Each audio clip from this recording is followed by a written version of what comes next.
Hello to everyone. आज हम social sciences में हिस्ट्री का जो एक हिस्ट्री वैसे तो चारों का इक्वल प्रोपोर्शन है, पर हिस्ट्री सबसे ज़्यादा टाइम कंज्यूमिंग और मेरे ख्याल से मार्जिनली थोड़ा ज़्यादा भी पूछा जाता है। तो इसमें दो सेक्शन है हिस्ट्री की बुक में, कुछ चैप्टर्स कट हुए हैं। और उसके बाद हिस्ट्री की बुक में दो सेक्शन है, पहला इवेंट्स एंड प्रोसेसेस और दूसरे सेक्शन में हमें फॉरेस्ट कॉलोनी और पैस्टोरलिज्म के बारे में पढ़ाया गया। तो अगर हम पहला देखें आज, पहला सेक्शन जो कि है इवेंट्स एंड प्रोसेसेस, तो इसके बारे में पहले थोड़ा पढ़ेंगे, जिसके बाद हम जो है यू नो 18th सेंचुरी और 19th सेंचुरी और 20th सेंचुरी में जो भी यूरोप के कुछ नेशंस, जैसे हम बात करें अगर इस बुक में हमें बताया गया है French revolution, Russian revolution, rise of socialism in Russia और rise of Nazism and Hitler. Okay, तो जर्मनी, रशिया और फ्रांस, ये तीन नेशंस के बारे में हमें बताया गया। इन तीन नेशंस से जुड़े महत्वपूर्ण काल में जो महत्वपूर्ण घटनाएं हुई उनके बारे में बताया गया।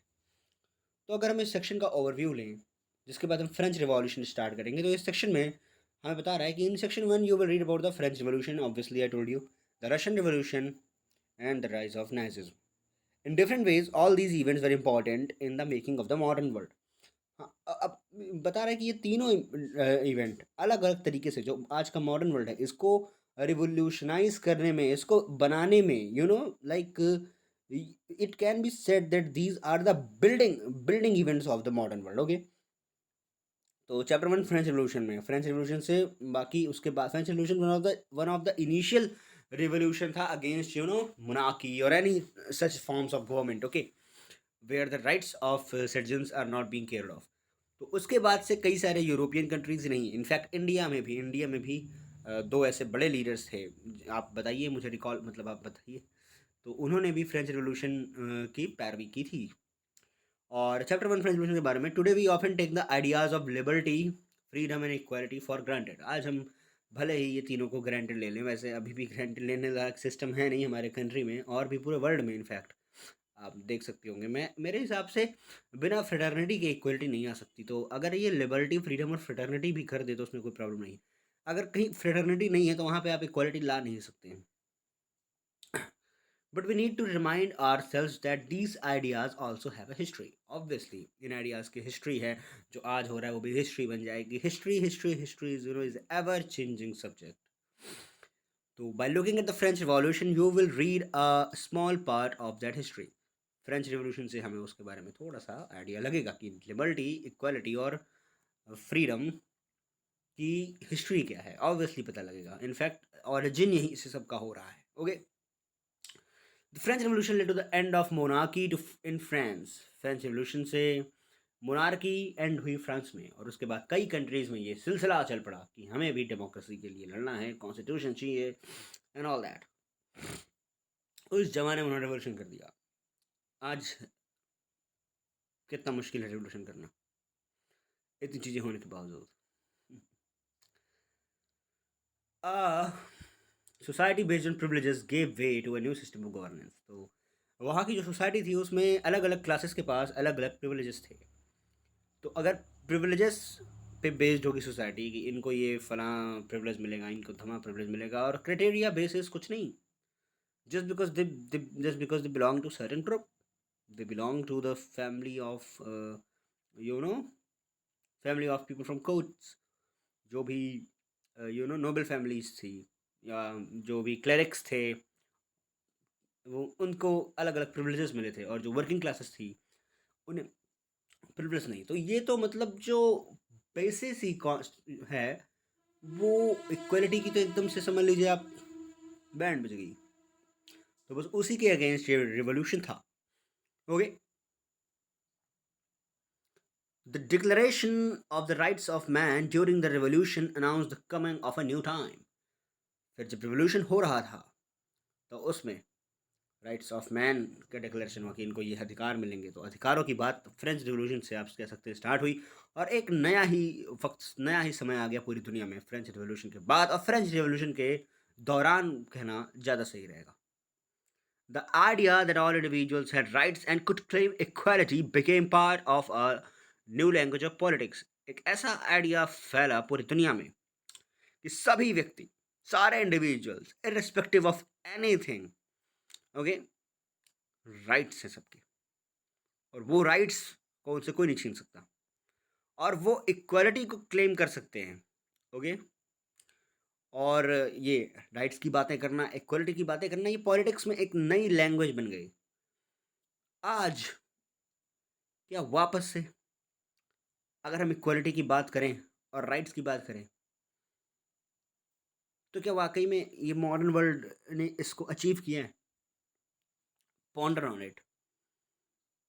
आप अपनी सोसाइटी में देखें, आप जो इंटरनेशनल अफेयर्स हो रहे हैं, इंटरनल अफेयर्स हो रहे हैं, तो ये हमें कई सारे इंस्टेंसेस देते हैं अपने दिमाग को, अपने हमारे रातों की नींद उड़ाने के लिए, कि क्या वाकई में इतनी जो हिस्ट्री हम पढ़ते हैं, इतना जो ये इतिहास है, ये फला रिवॉल्यूशन हुए, वहाँ रिवॉल्यूशन हुए, वहाँ, तो क्या आज वो ट्रू सेंस में, ऑब्वियसली उसकी वजह से आज जो है वो है, पर क्या जो उनका मेन मोटिव, मेन गोल था, क्या वहाँ तक ये कंट्री, ये वर्ल्ड अभी तक वो अचीव कर पाया है? क्या हर तरीके से इक्वलिटी मिली है, फ्रेटर्निटी है? आज भी फ्रेटर्निटी नाम की चीज़ नहीं है। आप समझ लीजिए टॉलरेंस बिल्कुल भी नहीं है। आप बिल्कुल इस पर सोचिएगा, हम अभी चैप्टर आगे बढ़ाते हैं, है ना। अगर फ्रेटर्निटी हो जाए तो इक्वलिटी अपने आप हो जाए, पर कोई फ्रेटर्निटी की बात नहीं करता, लीडर्स भी बात नहीं करते, वो उसको तोड़ते हैं, पोलराइज करते हैं, क्योंकि तभी तो फ़ायदा होगा उन्हें अगर कुछ ग्रांटेड मिलेगा उनको, okay. These notions of equality and freedom emerged as the central ideas of a new age, but in different countries they were reinterpreted and rethought in many different ways. तो जो इक्वालिटी की और freedom की बातें थी, ये समझ लीजिए नए नए युग का एक मूल सिद्धांत हो गया, सेंट्रल आइडिया हो गया, ओके। लेकिन अलग अलग कंट्रीज़ में इसको अलग अलग तरीके से समझा गया, उनकी कंट्रीज़ के हिसाब से। ऑब्वियसली एक जगह पे जो हो रहा है, हम उसी के हिसाब से हर जगह पे वैसा ही एक्शन नहीं ले सकते वैसे रिजल्ट पाने के लिए, क्योंकि हमें हर जगह रिजल्ट भी अलग अलग चाहिए, ऑब्वियसली, है ना। और अलग अलग तरीके से सोचा गया, अलग अलग तरह से, ओके।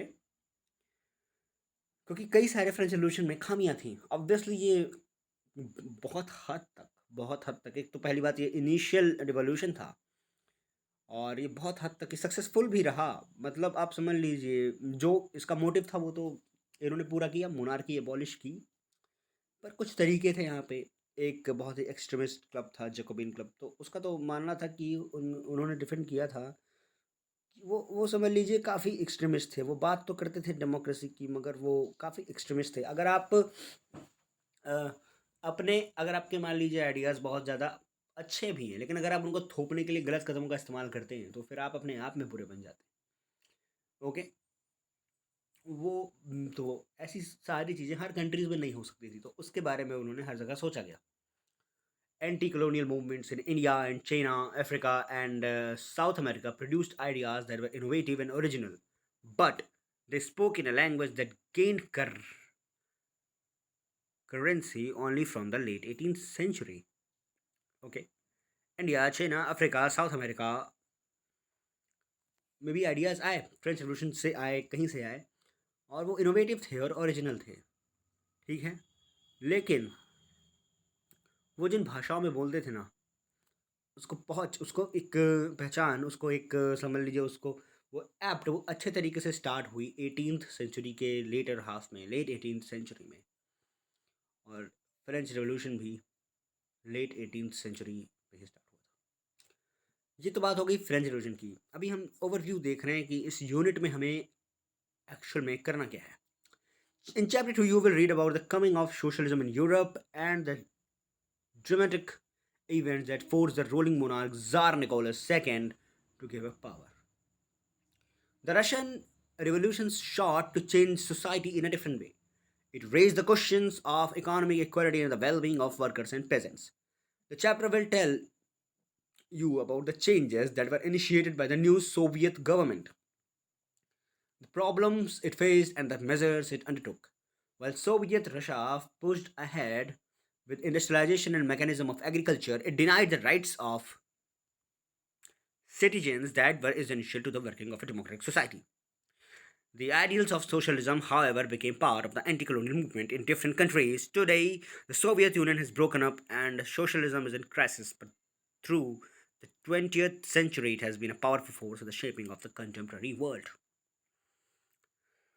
तो ये बात होगी चैप्टर 2 की। चैप्टर 2 में हम पढ़ेंगे कि यूरोप में सोशलिज्म कैसे आया, समाजवाद कैसे आया और कैसे अलग-अलग तरीके के इवेंट हुए, कहीं पेट्रोग्राड में, कहीं पे कुछ भी इवेंट हुए, तो उसकी वजह से जो ज़ार निकोलस सेकंड था, रूलिंग मोनार्क था, ठीक है ना, उसको अपनी पावर्स छोड़नी पड़ी। फ्रेंच रिवॉल्यूशन में तो इससे भी भयंकर स्थिति हुई थी, जो कि मैं कतई डिफेंड नहीं करता, पर आप खुद अपने विचार उस पर रखेंगे तो अच्छा लगेगा। The Russian revolution sought to change society in different way. Russian revolution एक काफ़ी कॉम्प्लेक्स था।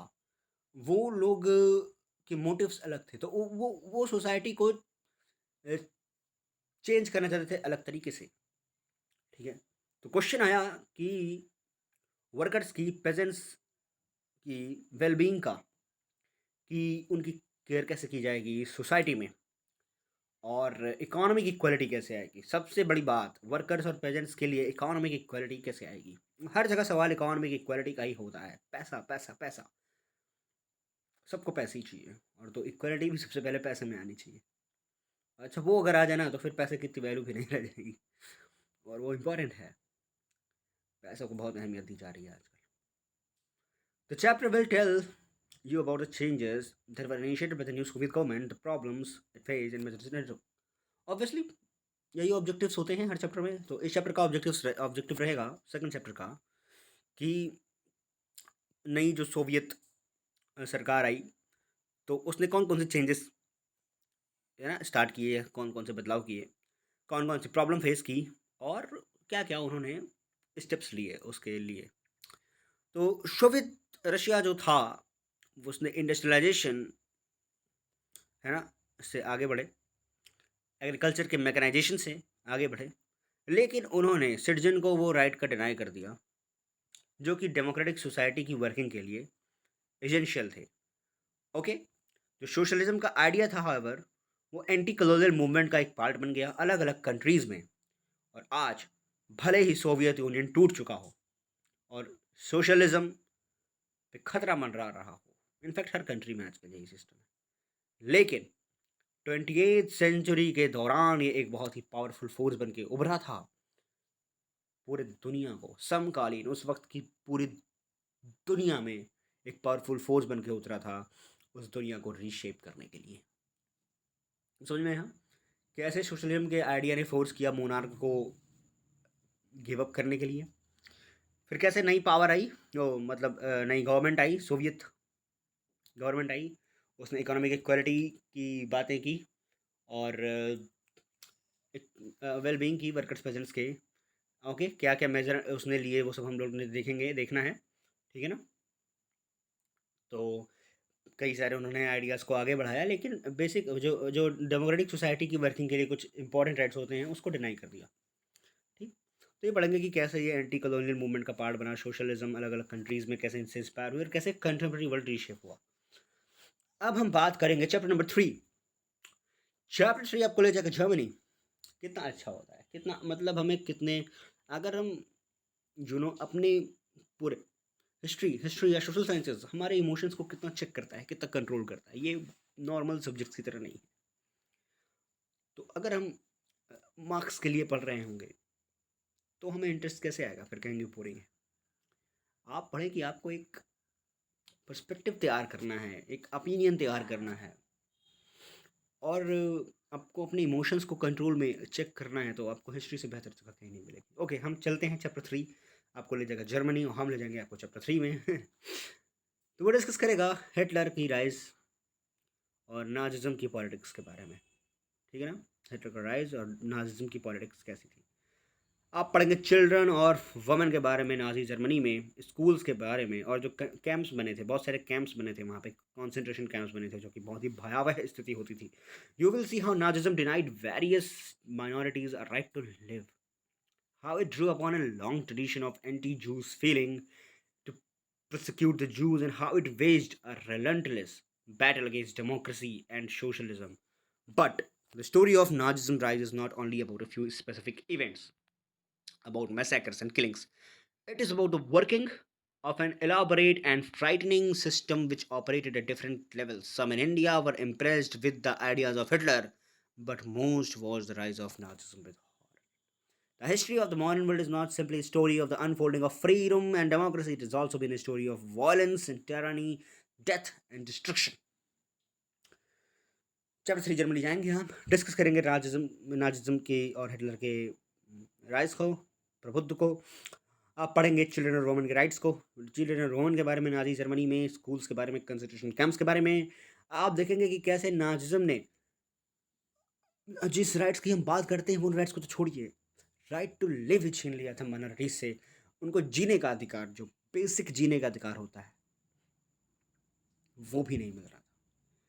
कैसे जो बहुत ही लंबे समय से चला आ रहा ट्रेडिशन था एंटी जूस फीलिंग्स का, है ना, जूस को ख़त्म कर देने का, ठीक है ना, वो कैसे उन्होंने उसको, समझ लीजिए, उस ट्रेडिशन को इम्प्लीमेंट किया और उसके लिए एक्शंस भी लिए, और जिसने एक बेसिक, ना सिर्फ डेमोक्रेसी और सोशलिज्म की बात तो छोड़िए, बट ह्यूमनिज्म, और समझ लीजिए वो एक ह्यूमैनिटी के लिए वो पीरियड जर्मनी में is one of the most dented spot. Okay, और कैसे एक रिलेंटलेस बैटल चली डेमोक्रेसी और सोशलिज्म के अगेंस्ट। लेकिन जो नाजिज्म की राइज थी वो कुछ स्पेसिफिक इवेंट्स ही नहीं है, ओके, मैसेकर्स के, किलिंग्स के, वो उस वर्किंग को बताता है, ठीक है ना, डिटेल में, ठीक है ना, वो जो फ्राइटनिंग सिस्टम था, जो भयावह सिस्टम था, जो अलग अलग लेवल पे ऑपरेट हो रहा था जर्मनी में।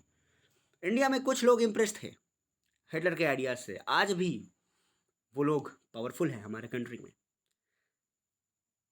फाउंडिंग फादर्स जो थे, जो आज यहाँ पे पावर है, उनके कई लीडर्स हिटलर से इंस्पायर थे। सबके अपने अपने व्यूज़ होते हैं, लेकिन आप सोच सकते हैं किस लेवल की थॉट प्रोसेस चाहिए हिटलर को आइडलाइज करने में। लेकिन ऑब्वियसली ज़्यादातर ने most was the rise of Nazism with horror, और थैंकफुली हमारे कॉन्स्टिट्यूशन मेकर्स ने इसको हॉरर से देखा। ओके, इंडिया के पास सबसे स्ट्रांग क्या है, उसका कॉन्स्टिट्यूशन है, और अगर हम जब तक अपने कॉन्स्टिट्यूशन को बाय हार्ट मानेंगे, किसी भी चीज़ को उसके ऊपर नहीं जाने देंगे, तब तक हमारी कंट्री सेफ है। अफगानिस्तान का कॉन्स्टिट्यूशन नहीं था, अगर वहाँ का कॉन्स्टिट्यूशन स्ट्रांग होता ना, तो क्या इतनी आसानी से वहाँ पे ट्रांसफ़र ऑफ पावर होता?